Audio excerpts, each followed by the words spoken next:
Hello and welcome to another episode of Who Knew in the Moment, the podcast. I'm your host, Phil Friedrich, and today I'm honored to have Cordell Carter II with me. Cordell has done many different things, and we're going to learn about those today.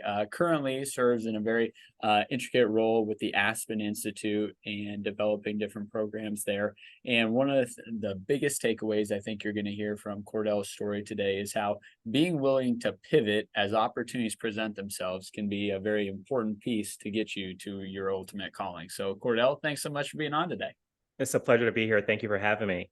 You bet. So, to start your story, originally grew up in Virginia, and then at some Mhm. point, Dad moves you over to the West Coast.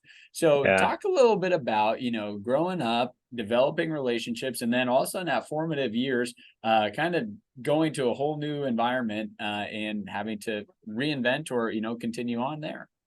Yeah, so I'm a kid from the 80s. I like to say I'm the last of the Huck Finn generation because we had keys around our necks, little like metallic chain underneath Yeah. your clothes. We would come and go as we please. As long as you were home before that porch light came on, you were good. And so I remember just running and diving into the lawn before the street light came on. Otherwise, my mother would embarrass me by yelling my name from the porch as if it was, a little house on the prairie. And but it was fun. I mean, we would go out and have adventures. We had no agenda. We was like, okay, we're gonna go fishing today. Cool. Let's go and buy some chicken gizzards and we'll crab and fish. And we would do this as 8 and 9 year olds. Yeah. And so it was amazing. Summers were just we look forward to it. There were no we didn't play video games. They were there, like had Atari. But like, why would you want to sit in the house all day? Let's go out and do stuff. Yeah. And so we would get our little Huffies and BMXs, and we would just go around like we were the Goonies. It was awesome. And then the big shock was in March of 1990. Well, Christmas 1990, when my dad said we were moving to Washington State. I said, no, that means you're moving. I'm not moving. And he smiled and like, yeah, like whatever. We are moving. I don't want you all to grow up like me and say that you only lived in one place your whole life. And prior to that point, I'd never been on an airplane. And I was in the middle of freshman year of high school. And this was a performing arts school. You had to actually apply to get there. You couldn't just go. And it was quite the shock for me. But I had this epiphany. It was on March of 14th, 1990. I was with my two sisters. We were on a plane heading to Seattle from Atlanta. It was an old TWA flight, so these Yes. giant planes, and we had entire rolls, or so we were running up and down the aisles. It was awesome, and I found my spot, my row, and I got in the corner and just had a conversation with God. Mhm. And I said, I have been living beneath my potential, trying to fit in. I'm Mm. going to this place where no one knows me.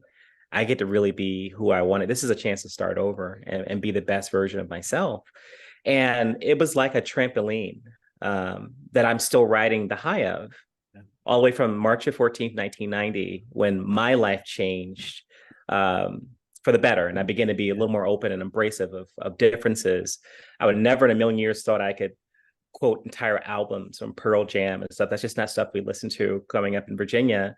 Never thought I would get accustomed to those gray skies for 9 months a year and find inspiration behind it and love Seattle as much as I still do. But yeah, moving to Seattle was a very positive thing for me. Ended up doing undergraduate out there and just, loving being in Seattle. Got involved in politics out there, mostly through labor negotiations with unions. So some parts of Seattle I'm not so popular, but I was doing my job. Yeah. But it was some formative experiences that happened as a teenager, and I'm so thankful for the opportunity I've had that. Now, you had a realization at a younger age than I think a lot of people do, or sometimes people never do, and that is sometimes we get comfortable in the environment that we're Mhm. in, and sometimes we don't know any different, or other times we stiff arm the differences, right? It's like, Yeah. well, I'm comfortable in my environment. Why do I need to go pursue something else? Why do I need to Yeah. put myself out there? And so talk a bit about the growth that happened in you as a person as you were willing to step into that. And once again, that continues to be a trajectory you're on where you step into maybe new or uncomfortable, different situations. Yeah, I one of the last sermons I heard in 1989, fall of 1989, was I forget the name of the preacher, but he was really short. He was about my size. I remember that. And I remember him getting in the pulpit and looking out because he could hardly see over the pulpit and everyone laughed. But the name of his sermon was Walk Towards Danger. Hmm. And I actually paid attention at that time because I Yeah. liked the title. It was really catchy. I'm like, okay, this is different. And he gave story after story from sacred texts about people, unlikely people doing incredible things because they were willing to take a risk Mm. and follow their calling. And I knew that a leader was inside of me, but that leader wasn't being exposed, wasn't giving the opportunity to grow in Virginia. Now, my Yeah. parents had ulterior motives for moving us at the time they did. At around 14, 15 is when all of my male cousins started getting in real big trouble, and like getting arrested and all that. And I love these guys. We hung out a lot. I wasn't a troublemaker. I was a really good student all the time. I was gifted and talented. But they're like, why take the risk? Let's just get him out of this environment. Now, I found that Yeah. out years later. I just thought, now it was a job transfer. It just so Yeah. happened that he pushed for it. I Yeah. thought it was thrust upon him. But they were like, I am not going to let my son go out that way. We think there's some potential in him. And so as I reflect upon like all that meant to the family, that massive transition, the stress related to it, just to make sure that I had a shot at realizing my potential, I said, how could I not do all that I can to pay them back? They need to have ROI because I am their biggest venture. Yeah. And this venture has to be 3x, 4x, 5x. And so now in my mid 40s, well, late 40s, and I think about the relationship I have with my parents who are in their early 70s, how close we are. We talk, 3 times a week. They travel with me around the world. All these new projects I'm doing, I bring them with me. And I honor them on the stage, like, hey, these are my personal mascots here, mom and dad. Please say hi to Reverend Carter and Mrs. Carter. Like, I hope they think it's worth it. It was definitely worth it to me. Yeah. Like, I get it. And so I found myself, I told myself, just say yes. Like, they were like, who wants to do this? And I was, yes. I just started saying yes more to things. And, I remember the first yes was being the choir president for the a cappella choir. Prior to being in Washington State, we grew up singing in church, but I would never sing it at school. Yeah. But, you had to do a performing arts credit. So I said, well, let's do music. I know that well. And they were like, hey, you can really do this. You can be the lead for first tenors. You can be in the school musical. I'm like, yes. I was about to say no. Yes. And end up getting a scholarship to undergrad, a partial scholarship to be in a university chorale. Okay. And to this day, I still, vibe out to listen to St. Olaf Choir. They're like the best a cappella choir in the world, by the way, in Minnesota. St. Olaf Choir, St. Olaf College, they're tremendous. And, I listen to them everywhere I travel. That's what calms me down. And this is music that I sing as a teenager. And this influence on me has been quite remarkable. I mean, my daughter has grown up listening to Handel's Messiah. Every November is when we started. We played all the way to January. We played to it in utero.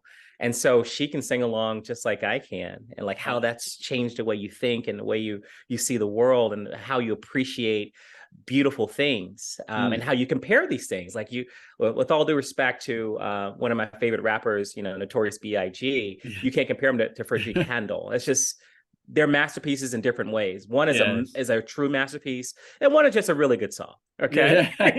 Really, really good song. And I know the difference now, right? And so you start thinking about all these different moves. If life is these series of Venn diagrams, these different steps you take, for me, it's always been yes. And the yes has led to greater experiences.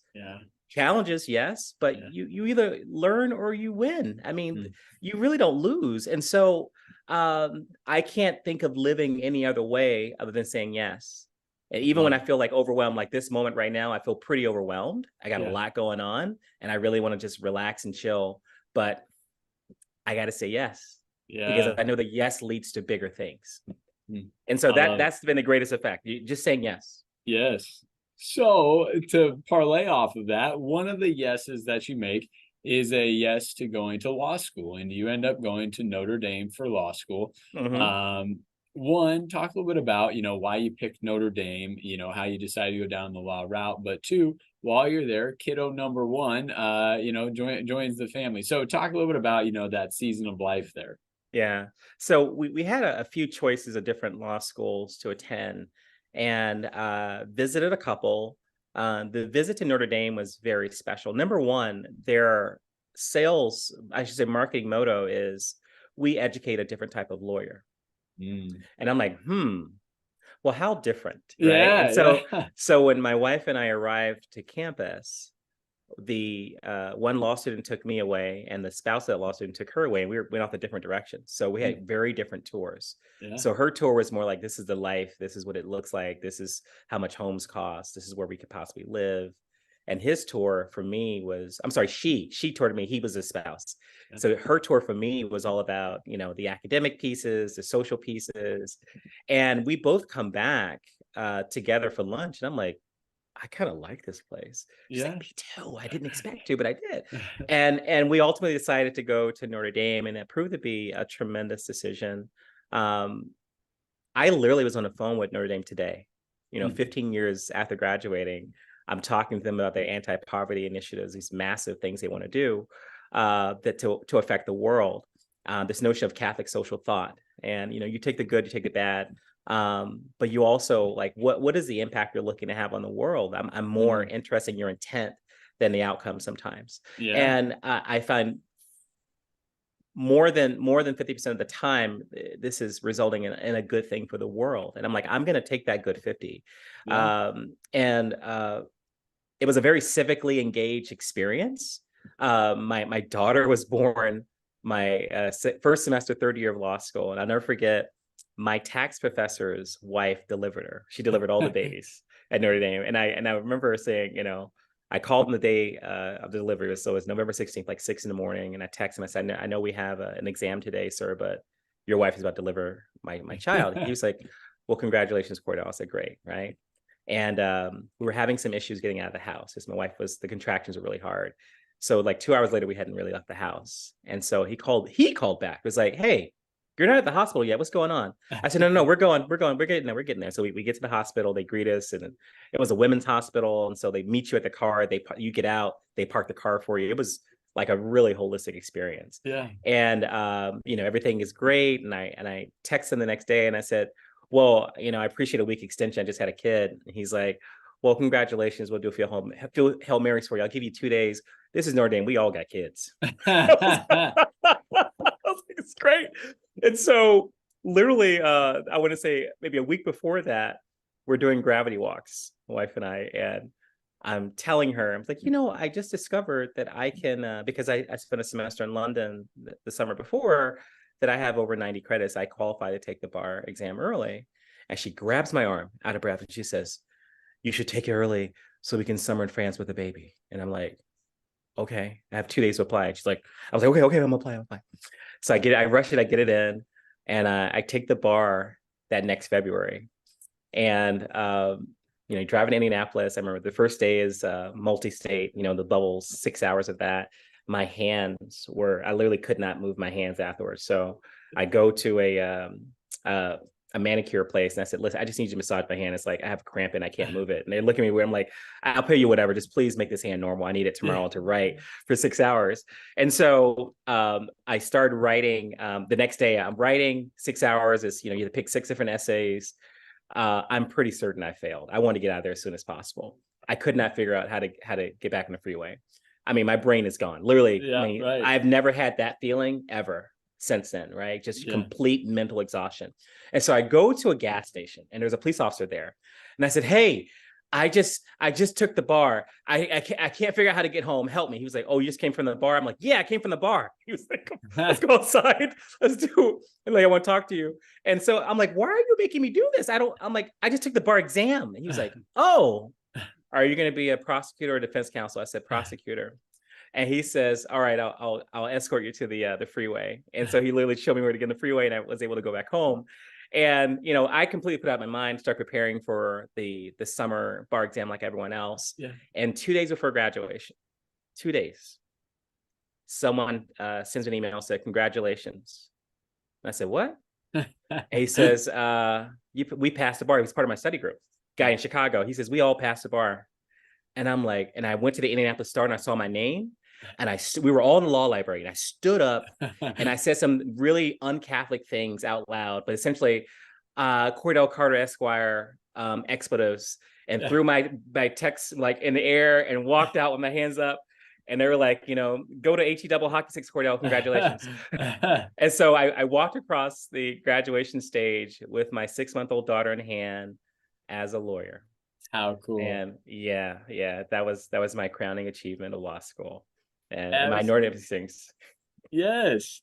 So as you're progressing through that, you have different jobs that you've been a part of. I mean, you were a part of large corporations such as Hmm. IBM, Hmm. and then you were a part of things that were doing big work, but maybe smaller in regards to like scale of a business. So talk a little bit about being in the corporate side of things versus as you progress into different foundations, and we'll talk about some of those foundations yet. Yeah, so I started my career with IBM fresh out of graduate school in the year of 2000, and I was there from 2000, 2004, basically, so I went to law school. And what I appreciate most about IBM is they would say there's a right way, there's a wrong way, there's an IBM way. So we have our own sense of excellence. And you do excellence for excellence sake. And that doesn't mean you build a client for everything, because I was in global services, the consulting side. No, I knew what excellence looks like. And I had to make sure we were achieving a certain level. And I expected that of my peers as well. And so it was an amazing learning experience. I had no idea that I was being indoctrinated in this notion that, you do excellence for excellence sake because it's possible. That's why you do it, not because it's Yeah. demanded. It's for you. It's your own sense of propriety, your own standard. And so when I got out, I saw when I started working in law firms at that same level, right? People pursuing like excellent work, except in a law context, you bill for every second, right? But Yeah. like I just thought about it. I would have, if I were still a lawyer, I would have billed right now. But having said that, and then when you kind of shift towards some of these other organizations, smaller startups, school districts, foundations, you have to do a really good job as a leader, as a unit leader, to get people on that, Mm. because there's really no incentives to do it, right? Yeah. And especially when you're the funder, you could be as sloppy as you want, as long as you get the money out the door, and all your jokes will be funny, and you'll be the best looking person you've ever been because they want something that you have. Mhm. But when you're the service provider, I just feel like you should do excellent work. And so that's my metric. When I'm interviewing people now for different roles, I'm like, well, what's your sense of excellence? I'll give you a scenario and I'll give you 3-4 options of things that are good enough. And I'm trying to figure out, well, what's excellence to you? And Yeah. people kind of look at you weird. It's like, well, it's whatever the customer wants. I'm like, really? What if the customer doesn't know what excellence is, but Yeah. Right. you know that you half-assed this, but they'll never know, Mhm. right? And Yeah. so it actually influences the way I raise my daughter. I mean, my 17-year-old daughter, she sounds a lot like me in many respects. Like you, sometimes look, when you have an opportunity to be excellent, do it. Yeah. Not because anyone's going to recognize it, but you're going to know. Mhm. And that's the most important audience, you, because Oh, you got to look at yourself in the mirror and know that, like, did I put in a solid 8 today, or did I put in 2 and just lollygag for the other 6? You know? so yeah, so I love that. And I think something that you mentioned is interesting that IBM, large corporation, uh yeah, instills that. And one might think that your comment would be flip-flopped, like the larger the corporation, the harder it is because you have so many people you're trying to Yeah. you know adopt or abide by that. And well, gosh, if it's just me and one other person, or me and 10 people, well, it should be relatively easy, span of control, right? I have access to it. But to your point, it might be a little bit different in regards to how that actually works. So talk about creating culture within organizations, and specifically, how maybe the leader has to be the lead, but you need the follower, you need the first adopter to really buy Yeah. in. I think one of the most challenging transitions from individual performer to me to leader for me was trying to stay out of the actual execution, Mm, because I know what excellence is. So often, especially as a young leader, you're inheriting teams. So yeah. often these teams are older than you. And so you can be the heavy and say, listen, either we're going to do it my way, or, you got to go. Or you try to convince them, you get them to buy in. And so I've often, especially in, I would say, the first 5 years of when I start getting to upper management, I found myself working a lot because I didn't have the skills to sell them. Mm. on what I was trying to create. And so I started doing the work myself and sharing credit. Mm. Now, most honest professionals, they know when they haven't done anything, Yep. and they're standing up and getting an award, and they know they didn't deserve it. And you give them that knowing look. Okay. So Yeah. the next team meeting is a little different, right? Yeah. Then I was relying on guilt. So Yeah. now it's different. The transition is different. Now it's about you're, as a leader, you own the vision. Mm. And so you got to spend some time coming with a compelling vision that is executable, that actually adds value, I think, to Yeah. the greater society, making a link to the greater good. And then you go out and you find the people that agree. And so I often find myself looking for similar organizations and recruiting from them, recruiting from my own network, people who already know me and know how I like to work. Yeah. I mean, I have one speed. I'm working or I'm not. Yeah. And okay. Yeah. And I don't really recognize weekends. I recognize your weekends, but I don't recognize weekends. Yeah. Because there'll be a lot of weekends when we're no longer breathing, right? And Mhm. so I like to work while it's day. And so getting folks on that, I'm not going to say it's easy now, but it's still a challenge. But I'm aware of that challenge. Yeah. And as long as I can attach this to a much bigger vision, as long as they're being compensated well, as long as they're getting opportunity to do some of the things I'm doing, like traveling around the world, I have found it somewhat easier to sell these big grand visions now. Yeah. Then I also have a track record, right? I've executed wherever I've been. So it's not like I'm just pulling things out of the air and saying, hey, let's do this. No, I have a good reason for saying this and some track record of actually executing on big things. And so I guess there's no substitute for time and seat. You just got to do the work. Yeah. That's one of my biggest ahas. You have to do the work. There's no substitute for it. And a lot of the counsel that I give younger people now, I say, you need to get somewhere and sit down for 5 years. Yeah. What? I was like, go sit down for 5 years. Well, I have these entrepreneur. How are you going to be a great entrepreneur and you don't even know how to work? You don't know how to team. You don't know how to listen to others. Mm. You never raise money. I mean, dude, you are not ready. You're Yeah. kidding yourself if you think you're the next Mark Zuckerberg. There's a reason we know his name.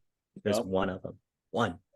A Mhm. country of 350 million people. There's one guy named Mark Zuckerberg that's done what he's able to do, right? Yep. With a lot of help. And so to assume that you're that guy without the same inputs that he had is ridiculous. It's like saying, I'm going to go pro in basketball and you're 5'2". Yeah. I'm like, really? Okay. How many people less than 6'6" are NBA players, my friend? How many NBA players? There's less than 1,000 of them. You're saying you're one of, come on. I mean, let's be reasonable here. So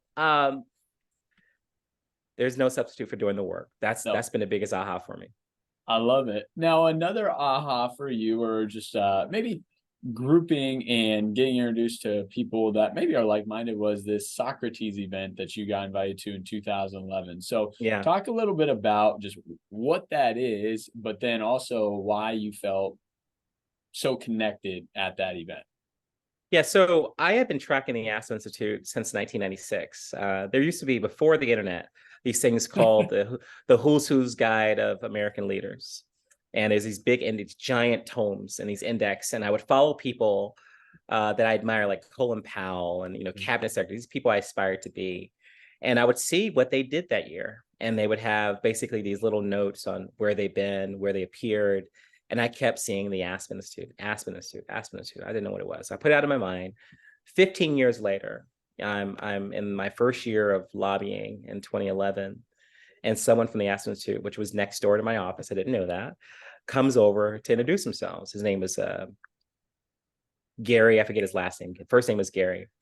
And he's like, you'd be perfect for Socrates. I'm like, what is it? He says, it's a bunch of really smart people get together and talk about contemporary leadership topics, and then they ski.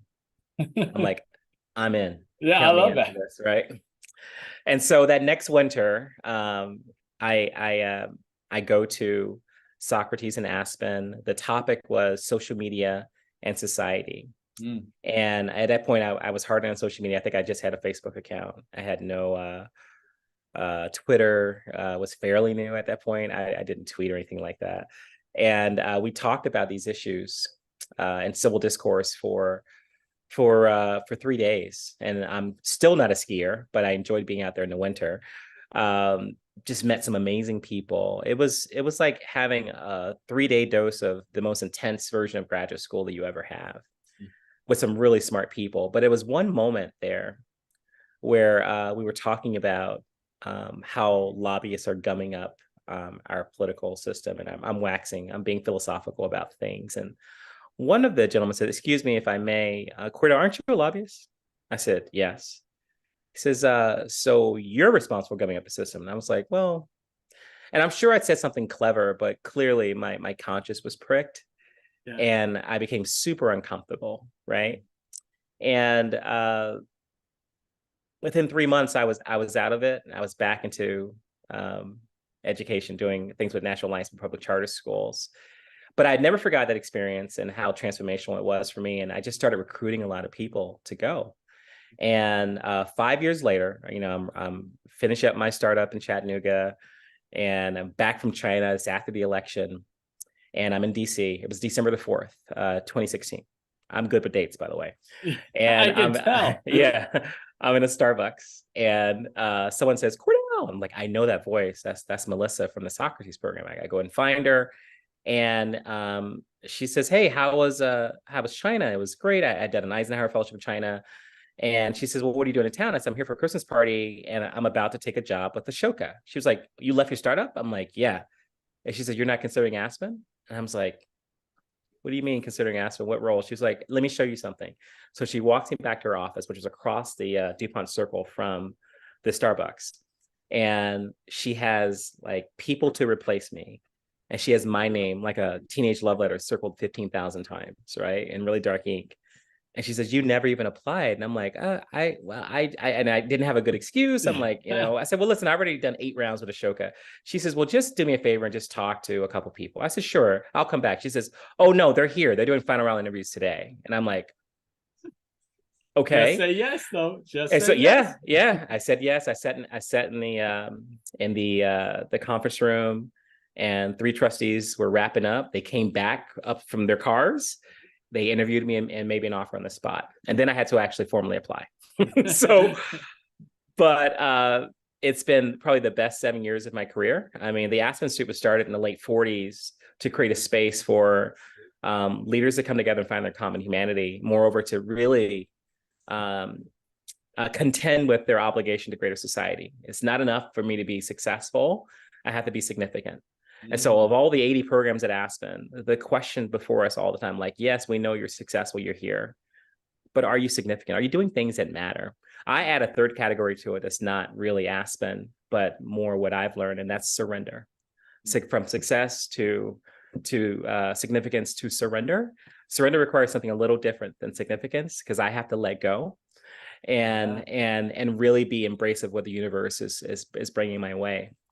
And if I'm trying to be significant, trying to make impact, I'm still kind of driving the car. But surrender is self-driving. You just let go and trust the algorithm, right? And so creating and curating seminars, I've probably done more than 200 now over the last 7 years. We've done them in probably 15 different countries. And in my own right, visit another 15 countries through either Eisenhower or personal invitations for people to come and speak. It has been the best 7 years of my life. And you think about all the things that you've experienced. Remember, I said earlier that life is kind of a Venn diagram. Yeah. And for me, I've been a series of yeses. All of those yeses matter, because all those random factoids you pick up here and this experience you hear, that it starts relating, and it becomes this amazing gumbo that just tastes amazing in the most opportune times.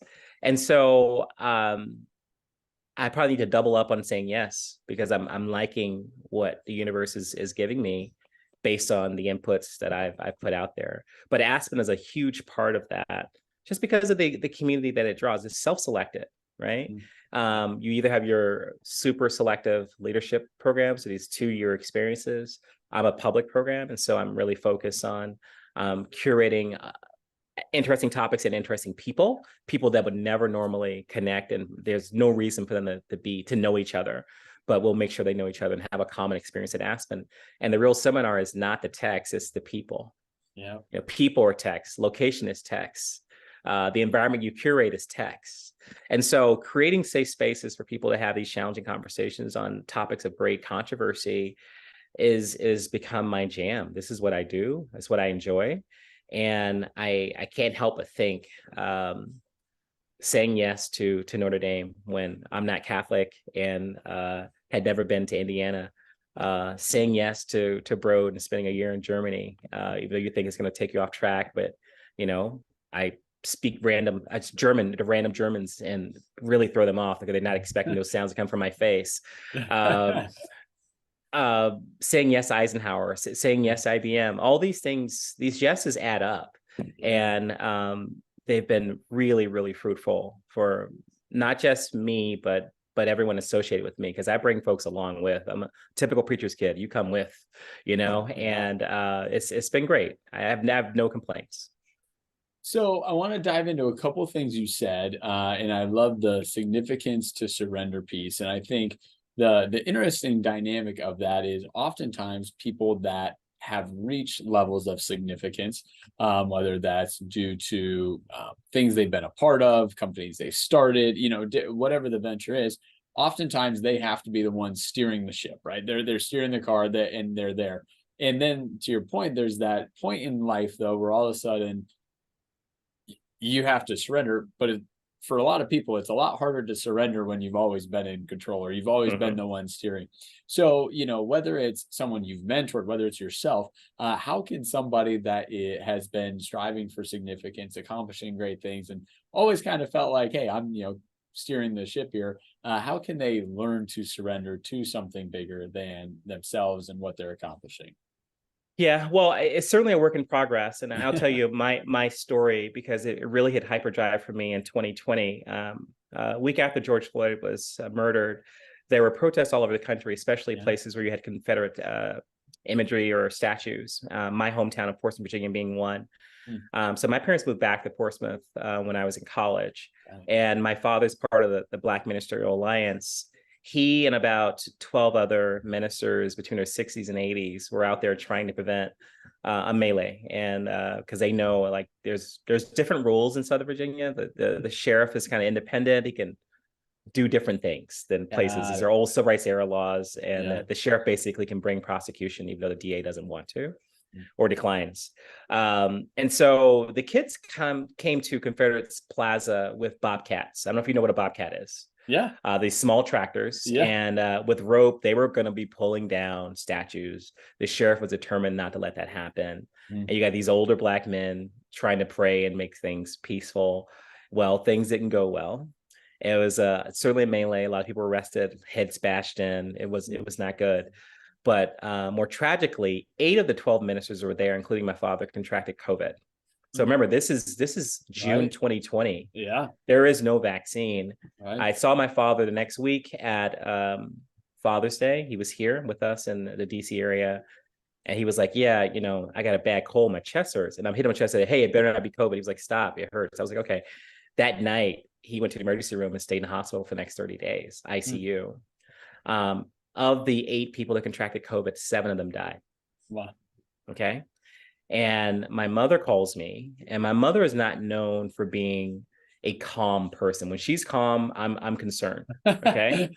And I'm like, she's like, well, baby, it's not looking good. Wow. He's not recovering. They're going to intubate him. If he intubates, you know, with his lung issues, he's not going to make it, baby. So while we're still calm, I need you to start thinking about what his memorial is going to look like. At least start identifying who's going to sing and all that stuff. That's a big deal in our community. And I said, okay.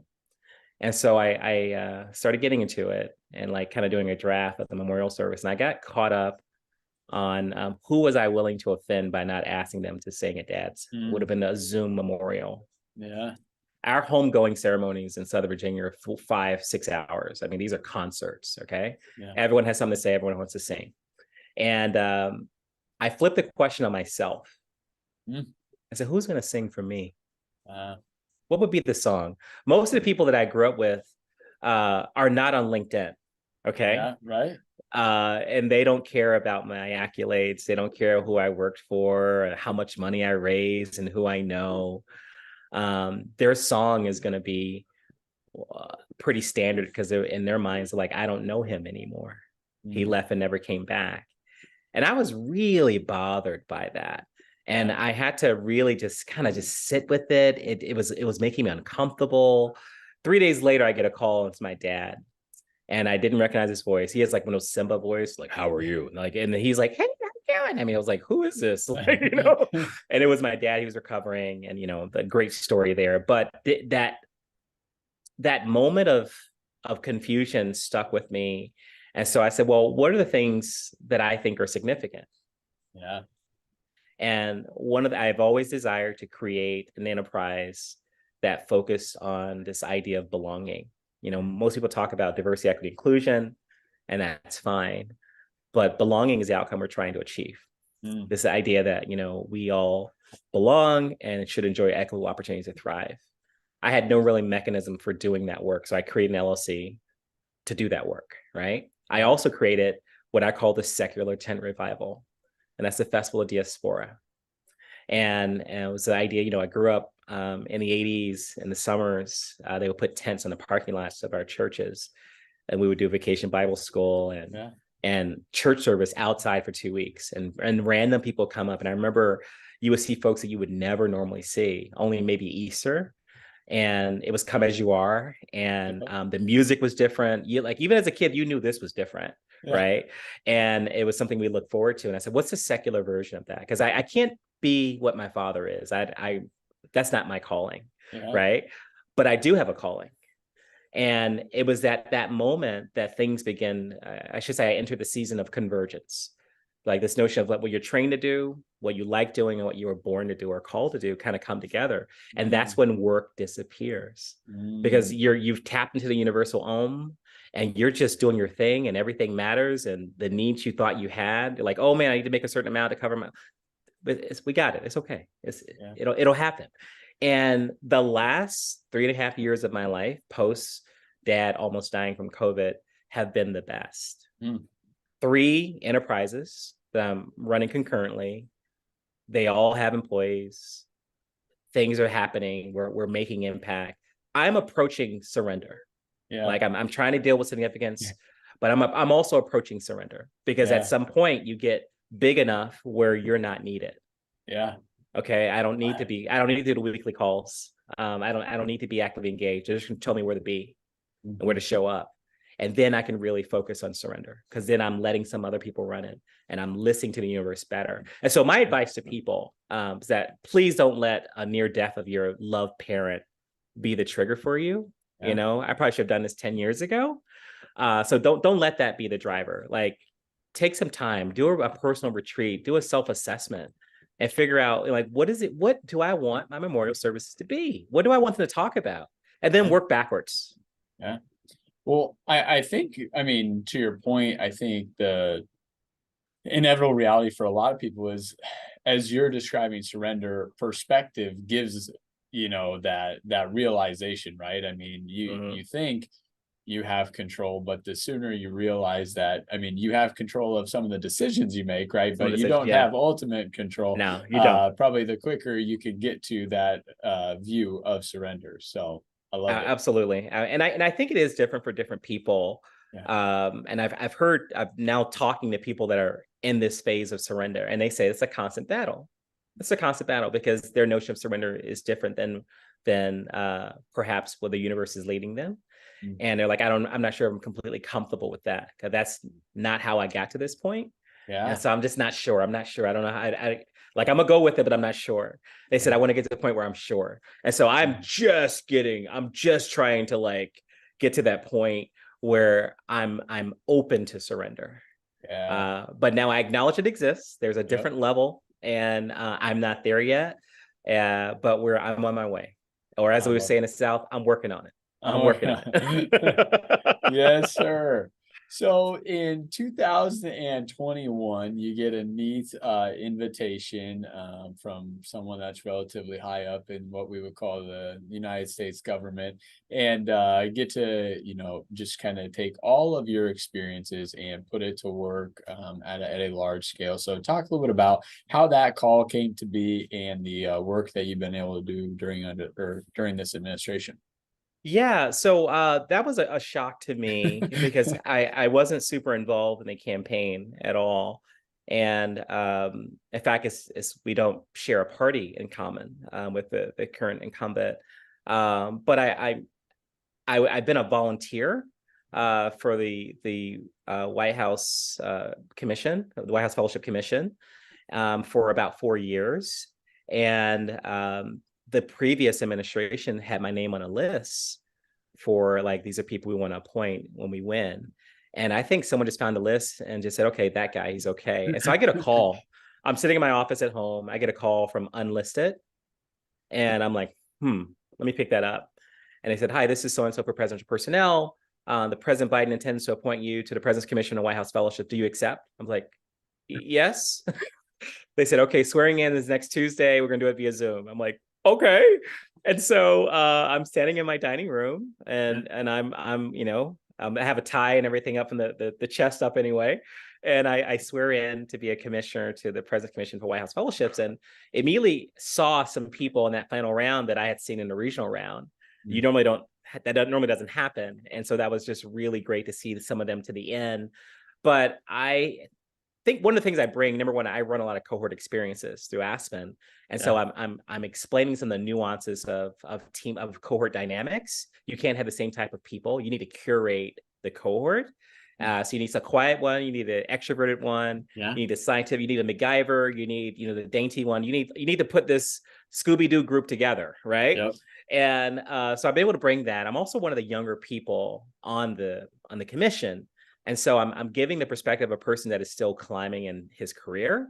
Well, just like these folks, they're maybe 10 to 15 years younger than me that are applying, but I can still somewhat relate, right? We're having some of the same conversations. They're still eligible for the fellowships that I've done.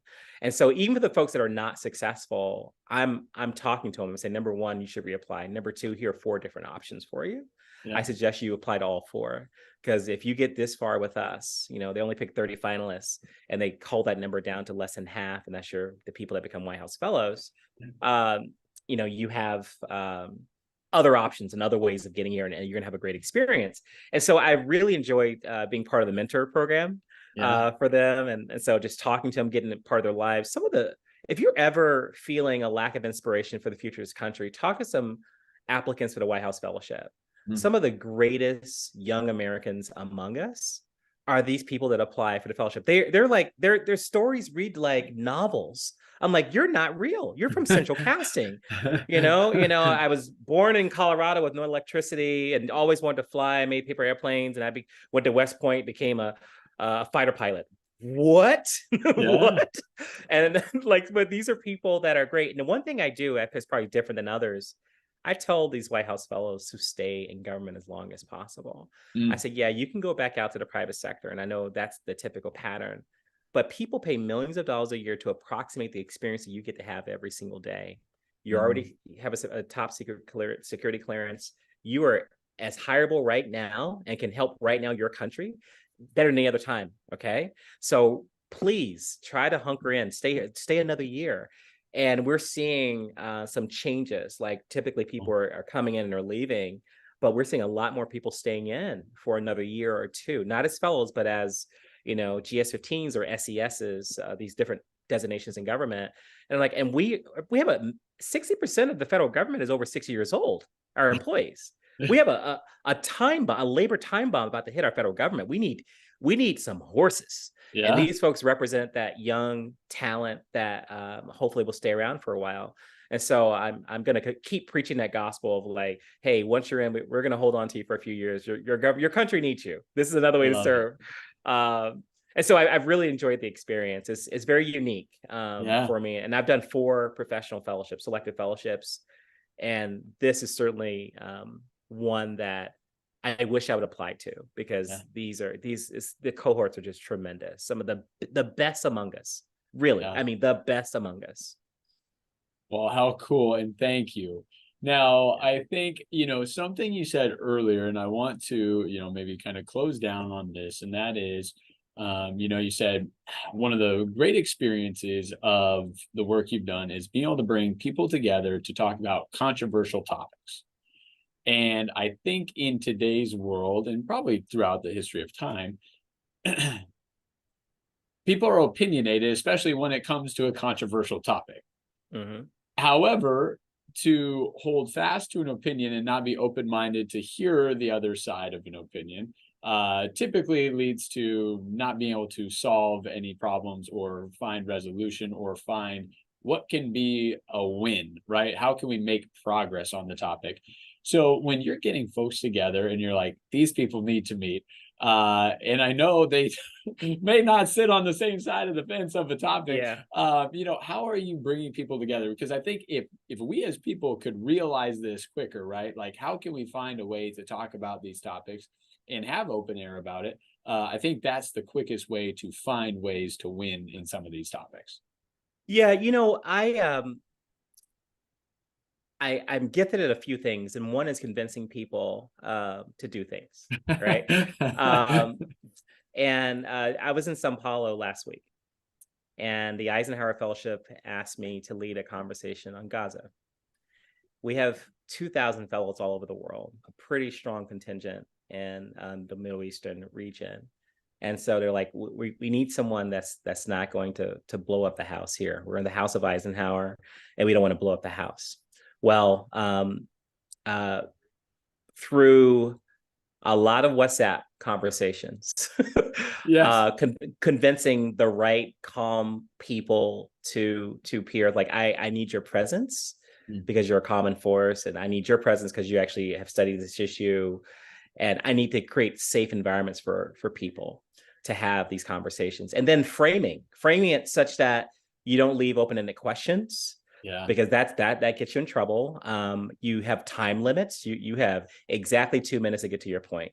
Yeah. Okay. And so it takes some work for sure. I should say the more controversial topic, the more work it takes. Yeah. But getting people used to and comfortable with civil discourse is step number one.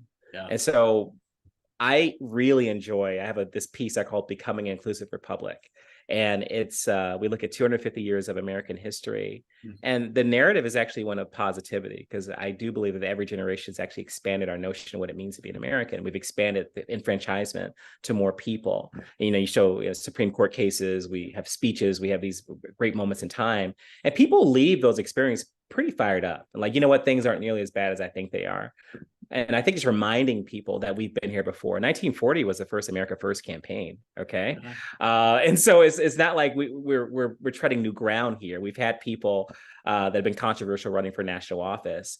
I think what we haven't had is social media. Right. And this ability to find your corner of the internet, no matter how crazy your thoughts are, but getting people out of that to real life is the challenge and the opportunity. And so those are the type of things I lean in on, leading dialogue in person as often as possible, because it's real easy to be an email thug from your house. But when you are standing right next to a person, you're not going to say those acerbic things. You're not going to make a personal attack, because that's rude and impolite. And so I like in person, pressing the flesh, again, those secular convenings, getting folks together. And like, look, we know we're going to disagree. That's fine. But we're still going to have a drink afterwards. Yep. Okay. We're still going to listen to the DJ and dance together afterwards. Yeah. And so that has been, I think, the tactic. You got to create this environment that's of safety, intellectual and personal and safety, and then frame the topic in a way that doesn't really leave a lot of open space for people to go off and say crazy things, and be really crisp with the facilitation. Got to be really crisp with it. And so it's an art, no doubt. It's an art form. But I've had a lot of practice, a lot of practice, and there's so much more work to be done in this regards. I mean, in my dream of dreams, I'm doing a Prairie Home Companion style roadshow to, the top MSAs in the country, and we're talking about belonging. We're singing about it. We're doing group dialogue on it, and we leave that city inspired. That's to me, that's real significance, and Yeah. hopefully surrender too. Yes. Right. Yes. Well, Cordell, I want to say thank you for sharing your story and your journey. And it's amazing to see all the things you've already done, all the things you'll continue to do. And we'll have to do this in our 3 or 4 years when you've done your on the road show, and we'll hear how it's going. Yeah, we're gonna bring it to Omaha. Yes, Absolutely. We're gonna bring it to Omaha. You'll hear me. Good I stuff. love it. Great. Well, thank Thank you you. so much. Thank you.